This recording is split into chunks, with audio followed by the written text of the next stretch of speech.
بسم اللہ الرحمن الرحیم۔ فصل بداں کے لفظ مستعمل در سخن عرب سمجھ کے وہ لفظ جو استعمال ہوتا ہے لغت عرب میں بر دو قسم است، دو قسم پر ہے، مفرد و مرکب۔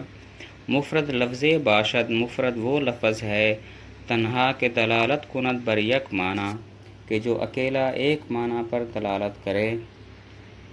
وہاں را کلمہ گوین اور اس کو کلمہ کہتے ہیں۔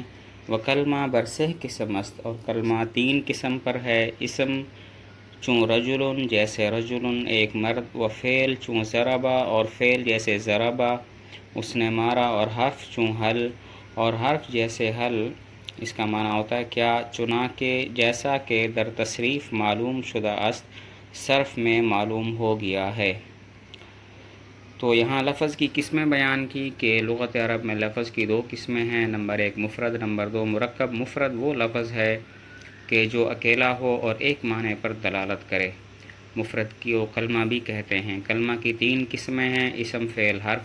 اسم کی مثال جیسے رجل ایک مرد، فعل کی مثال جیسے ضربا اس نے مارا، اور حرف کی مثال جیسے حل اس کا معنی ہوتا ہے کیا، اور بتایا کہ یہ صرف میں معلوم بھی ہو گیا۔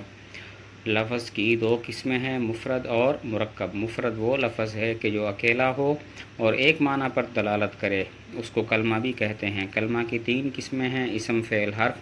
اسم کی مثال جیسے رجل ایک مرد، فعل کی مثال جیسے ضربا اس نے مارا، اور حرف کی مثال جیسے حل کا معنی ہوتا ہے کیا۔ آگے ہے اما مرکب لفظ باشد۔ بہرحال مرکب وہ لفظ ہے کہ از دو کلمہ یا بیشتر حاصل شدہ باشد، کہ جو دو کلمہ سے یا زیادہ سے حاصل ہو۔ و مرکب بر دو گنا است اور مرکب دو قسم پر ہے، مفید و غیر مفید، مفید اور غیر مفید۔ مفید است، مفید وہ ہے کہ چون قائل براں سکوت کند، جب قائل اس پر خاموش ہو جائے، سامع را خبر یا طلب معلوم شود، سامع کو کوئی خبر یا طلب معلوم ہو جائے۔ و آرا جملہ گویند اور اس کو جملہ کہتے ہیں، اور کلام بھی۔ بس جملہ دو قسم پر ہے، خبریہ اور انشائیہ۔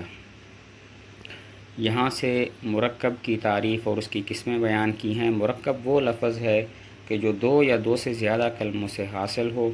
مرکب کی دو قسمیں ہیں، مرکب مفید اور مرکب غیر مفید۔ مرکب مفید وہ ہوتا ہے کہ جب قائل خاموش ہو جائے تو سامع کو کوئی خبر یا طلب معلوم ہو جائے۔ مرکب مفید کو جملہ اور کلام بھی کہتے ہیں، اور بتایا کہ جملہ کی دو قسمیں ہیں، جملہ خبریہ اور جملہ انشائیہ۔ مرکب کی تعریف کی، مرکب وہ لفظ ہے کہ جو دو یا زیادہ کلموں سے حاصل ہو۔ مرکب کی دو قسمیں ہیں، مرکب مفید، مرکب غیر مفید۔ مرکب مفید وہ ہے کہ جب قائل خاموش ہو جائے تو سامع کو کوئی خبر یا طلب معلوم ہو جائے۔ مرکب مفید کو جملہ اور کلام بھی کہتے ہیں۔ جملہ کی دو قسمیں ہیں، جملہ خبریہ اور جملہ انشائیہ۔ فصل بداں کے جملہ خبریہ است، سمجھ کے جملہ خبریہ وہ ہے کہ قائل شرع کے اس کے کہنے والے کو بصدق و کذب صفت تواں کر صدق اور کذب کے ساتھ متصف کیا جا سکے۔ وہاں بر دو نوع است اور وہ دو قسم پر ہے، اول کے اول وہ ہے کہ جز اولش اسم باشد، اس کا پہلا جز اسم ہو۔ و آرا جملہ اسمیہ گوین اور اس کو جملہ اسمیہ کہتے ہیں، جیسے زید عالم، زید دانا است، زید عالم ہے۔ جز اولش مسند الیہ است، اس کا پہلا جز مسند الیہ ہے۔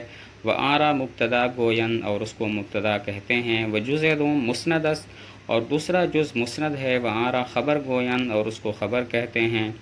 دوم کے دوسری قسم وہ ہے کہ جز اولش فعل باشد، اس کا پہلا جز فعل ہو۔ و آرا جملہ فعلیہ گوین اور اس کو جملہ فعلیہ کہتے ہیں۔ و جز دوم مسند الیہ اور دوسرا جز مسند الیہ ہے۔ و آرا فاعل گوین اور اس کو فاعل کہتے ہیں۔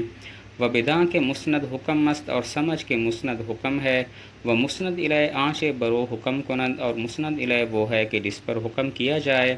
و اسم مسند و مسند الیہ، اسم مسند اور مسند الیہ ہو سکتا ہے۔ و فعل مسند باشد اور فعل مسند ہوتا ہے۔ و مسند الیہ نتواند بود اور مسند الیہ نہیں ہو سکتا۔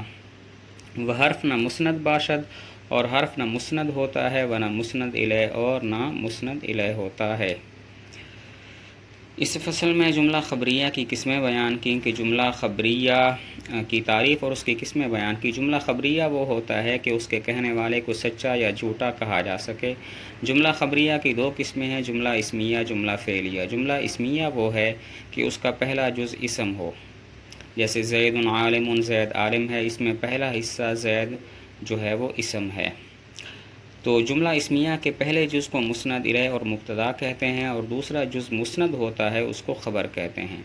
جملہ فعلیہ وہ ہوتا ہے کہ جس کا پہلا جز فعل ہو، جیسے ضرب زید ہے، تو اس میں ضرب فعل ہے، جملہ فعلیہ ہے، اور اس کا پہلا حصہ ضرب فعل ہے۔ جملہ فعلیہ کے دوسرے جز کو مسند الیہ اور فاعل کہتے ہیں۔ اور ایک فائدہ بیان کیا، مسند اور مسند الیہ کی تعریف بیان کی کہ مسند حکم ہوتا ہے اور مسند الیہ وہ ہوتا ہے کہ جس پر حکم لگایا جائے۔ مثلا زید عالم میں دیکھیں تو زید مسند الیہ ہے کیونکہ اس پر حکم لگایا گیا، اور عالم مسند ہے کیونکہ اس کا حکم لگایا گیا۔ اور دوسرا فائدہ یہ بیان کیا کہ اسم مسند اور مسند الیہ دونوں ہو سکتا ہے، جیسے زید عالم، زید اسم ہے، مسند الیہ ہے، عالم مسند ہے اور اسم ہے۔ فعل مسند ہوتا ہے، مسند الیہ نہیں ہوتا، جیسے ضرب زید میں ضرب فعل مسند ہے، مسند الیہ نہیں ہے۔